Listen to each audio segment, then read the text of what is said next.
So we all had that one teacher in school that we just tormented and made their life a living hell growing up, right? Or was that just me? I feel like every single year there was like one teacher in middle school that I just tormented with my buddies. Like we just made their life a living hell. We were kind of like those kids where we were hella cool and funny. Like we weren't super disrespectful, but we were poking a lot of fun at our teachers. That's for damn sure. And one teacher that couldn't be any more true for was my 7th grade math teacher named Mr. Cedarquist. Shout out Mr. Cedarquist. There's like a rumor that he's dead now. Like trust me, it gets fucking crazy. But this was my math teacher 7th grade, and honestly, we fucking tormented this guy's life and made it a living hell on top of his life already being living hell. So for context, Mr. Cedarquist was actually a really cool guy. He was like a taller white guy, pretty young actually. He was probably like late 30s, and he had a family of like 4. And this guy was like kind of annoying. Like the way he would talk was just a little bit annoying. He obviously didn't deserve what we did to him, but he was just pretty fucking annoying. So one of the things me and my buddy Zach did one time while we were sitting in class, shout out to Zach, bro. Zach, dude, so fucking funny. One of the things we did was find Mr. Cedarquist's YouTube channel, and this was in like the very first month that we had school there, and we were kind of looking him up on Facebook, and we wanted to like learn about his life to like say a lot of cryptic shit to him, you know? And one of the things we just so happened to find was a YouTube channel where we found out that Mr. Cedarquist was one of the most dedicated Christians I had ever seen in my entire life. This guy had a whole YouTube channel where he was doing Sunday ceremonies for, you know, his group of people or his church. I don't really know how religion works too well, and I'm definitely going to hell for this because we binged all his videos and ended up playing some of his videos out loud in class. You know, some of his YouTube videos where we literally get to see the inside of his house and like his wife, and we get to see his kids, and there's a bunch of crosses and like Jesus pieces in the house, and we're like playing these videos out loud in class. We'd play it for like 2 or 3 seconds and then mute the video, and he'd like look over and like very obviously hear his own voice, but he couldn't like pin down where it was coming from in the class. And we sent the video to my buddy John and my buddy Daniel, who were kind of sitting at 2 other tables, and they would play it too. So it's coming from like all over the class. He couldn't pinpoint where his own YouTube videos, his private YouTube videos that had like 10 views a pop, he couldn't really see where they were coming from. You know, we kind of tormented him for like an hour straight, and he was kind of like, all right, like whoever's playing these videos, you know, shut them up, like stop playing the videos. And we're just fucking like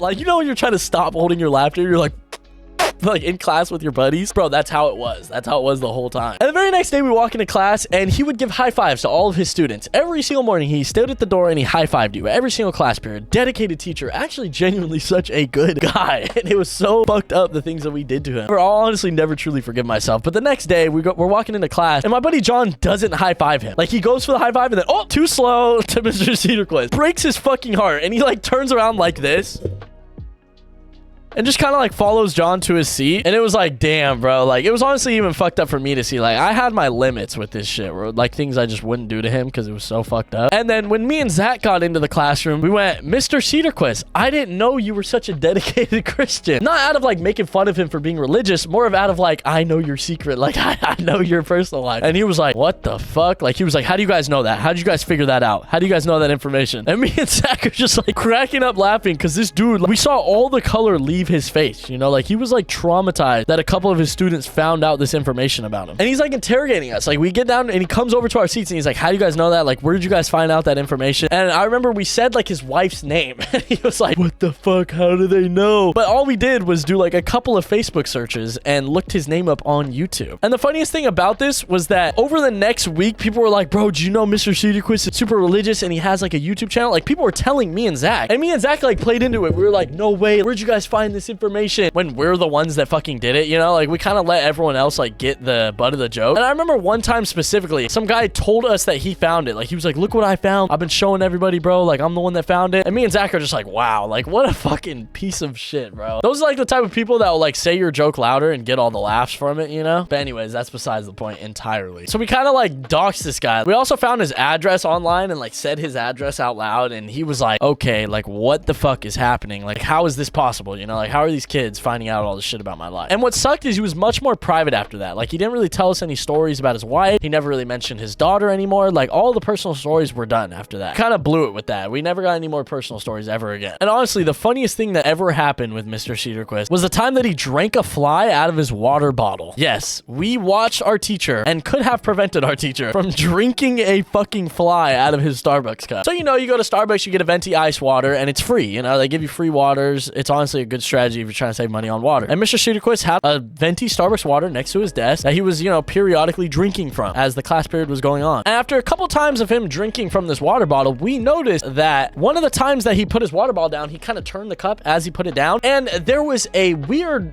black thing in his water cup, like a decently sized, probably a fruit fly in his water cup. And we were kind of like, huh, what the fuck is that thing? And we can't really see, like, we're close to the front of the classroom, but we're not close enough to really make out what this thing is. So I go up, and his water bottle just so happens to be where the napkins are. So I tell him I have to get a tissue, and he lets me get a tissue, and it comes to my attention that that is a dead fly inside of his water cup. And strangely enough, his straw is very, very close to this fly. You know, it kind of looks like if he sucks hard enough, he is going to inhale this fucking fly. And I get back to my seat, and I'm like, Zach, there's a fucking fly inside of the water cup. And he's like, no fucking way. So I tell him, go blow your nose. He goes and blows his nose, and he sees it too. And we're fucking like laughing. And every time he takes a sip from this water cup, we're waiting. Like, we're just waiting for him to ingest this fly, which is so fucked up. Instead of telling him, hey, there's a fly in your water, which honestly could be like probably bad for his health if that fly is like carrying something. Instead, we sat there and literally patiently waited. Every single time he would drink the cup, we'd be like, oh, and he would go up for it, and he would put it down, and he didn't get the fly, and we'd be like, damn. Then we'd be like, oh, but we slowly started to spread the word to the rest of the class, and the class knew, like, we fuck with this guy, you know, like, this is just what we do. And it's unfortunate, it sucks that we do it, but it's what we do. And after spreading the word around, we kind of got like every table, there's probably like 6 tables of 5 in this classroom. We kind of got every single table in on it. Nobody's paying attention to the lecture. We're all looking at this water cup, and every time he goes for a sip, we're all waiting to see if he'll drink that fly. And eventually he drinks the fucking fly. We see him go for a sip. He has a long green straw from Starbucks. He sips, and we see this black thing disappear into the straw. He swallows, and he kind of goes, he like coughs after. He literally goes, probably thought it was a piece of ice. He drank the fucking dead fly out of his water cup, and we're all like cracking up laughing. Fuck, like he probably thinks we're just being like shithead little kids, but we literally just watched this dude drink a fucking fly, and it was hilarious. I'm not gonna lie, this shit was fucking hilarious. And we're all talking about it after class. Like, we're all laughing our fucking asses off. We're like, no fucking way, he actually drank the fly. Like, that's fucking insane. I can't believe he drank the fly, bro. Like, what are we gonna do about this? Like, what if he dies? What if he could have choked? And I'm kind of like, nah, he'll be fine. Like, that was just fucking hilarious, right? And I didn't think the word would spread around as much as it actually fucking did, because the very next day, we had him first period. So any crazy shit that happened, we set it off. Like, we had him the very first top of the morning. Probably ruined his day every single day. And the very next day, we come into class, and a couple minutes goes by. He says good morning to everybody. And then he proceeds to say, well, it's come to my attention that yesterday I drank a fly in one of my periods, and nobody told me. And I didn't know at the time that it was all happening, but apparently this shit spread around the whole school. You know, someone from our period told someone from another period, and they told another person from another period. So everybody ended up knowing that our math teacher just drank this fucking fly, right? And he was like, there will be a consequence for whatever class did this to me. You know, like whatever class knew that I was going to drink a fly and instead watched me. Once I find out, that class is going to be in trouble. Like, there's going to be some type of disciplinary action. And it was in our class period. Specifically, it was me and Zach that went up there and noticed the fly in the first place. So I'm like, yikes, like this is bad. Like, we're kind of fucked, you know? Like, if this comes back to us, we might get suspended. Like, we're kind of tripping. And, you know, we're pieces of shit, but we're really good kids. Like, we both had fucking straight A's, you know? So we're like, oh, man, this is not good. Like, we cannot afford this right now. And so I'm kind of like, holy shit, nobody better snitch. And nobody did. You know, a week or two went by. He asked every morning, okay, are you guys going to tell me who made me drink the fly? And nobody did. Oh, it's also important information that this was this guy's very first year as a teacher. He was a substitute for years, and this was his first time having a full-time job as an actual teacher. And that was very important information that I should have mentioned earlier that I didn't. But this was our teacher's very first year as a teacher, you know, and this was his very first impression of middle school students. And it kind of makes me feel horrible in retrospect. But just a couple weeks after this, you know, we're still making fun of him. People get kicked out of class. Like, people are fucked up to this guy, really. We come to school in the morning, and Mr. Cedarquist is not there. And me and my buddies jokingly said, oh my God, what if he, you know, did something to himself to where he is no longer alive anymore? I'm not going to say the word because YouTube will probably take this video down. And we're kind of like serious about it now. We're kind of like, fuck, like he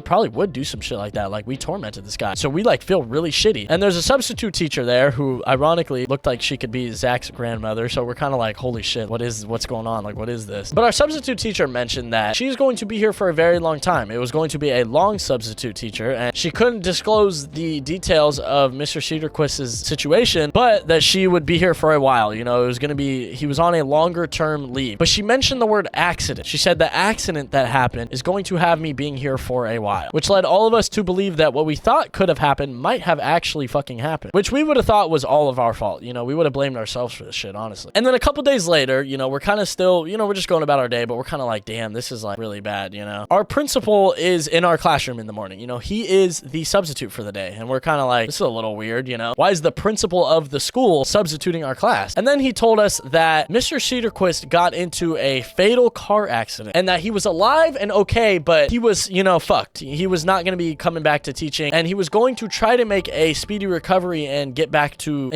us before the summer ended, but it was looking like it would be at least a year injury of him, you know, bedridden. And we felt fucking horrible. Like, honestly, this was the last time I ever did something rude to a teacher, because it kind of taught me, like, these people come here, they work so fucking hard to give us an education, and they don't deserve, you know, the disrespect that they receive from students. And it was tragic because it was like, wow, his last memory from his students was, these motherfuckers made me drink a fly. You know, they just disrespect me all day. They're bad people, you know, because we were horrible students to this guy. We treated him horribly. He was sending us videos, like, as the year went on, all the way up to where he started walking again and his crutches, and he was kind of giving us an ETA on when he might be able to come see us, and, you know, he might be able to substitute us right before the summer started. But for the most part, we kind of felt horrible. I felt like we kind of ruined this dude's life, and everything was going bad for him, and now he is in crutches, his career's over, and he can't even move anymore. But miraculously, he did make a recovery and came back in April, right before, you know, the end of the school year, and he was our teacher for about a month and a half. And everyone treated him much differently. We were much nicer to him, and a lot of us apologized for how we treated him. And it was really just fucked up that it took something that almost took his life for him to receive the respect from us, you know? So I actually feel really guilty about this one. I'm not very proud of this story time. You know, I actually feel like a piece of shit for this. But yeah, that was the story time about the teacher that we tormented in middle school. Let me know if there was a teacher in your guys' middle school that you either regret or don't regret, you know, harassing them and just kind of fucking them up as a person. Because I'm genuinely curious, because I have a lot of stories of that shit. Hope you guys did enjoy this video. If you did, make sure you drop a like, and I will see you guys when I see you guys.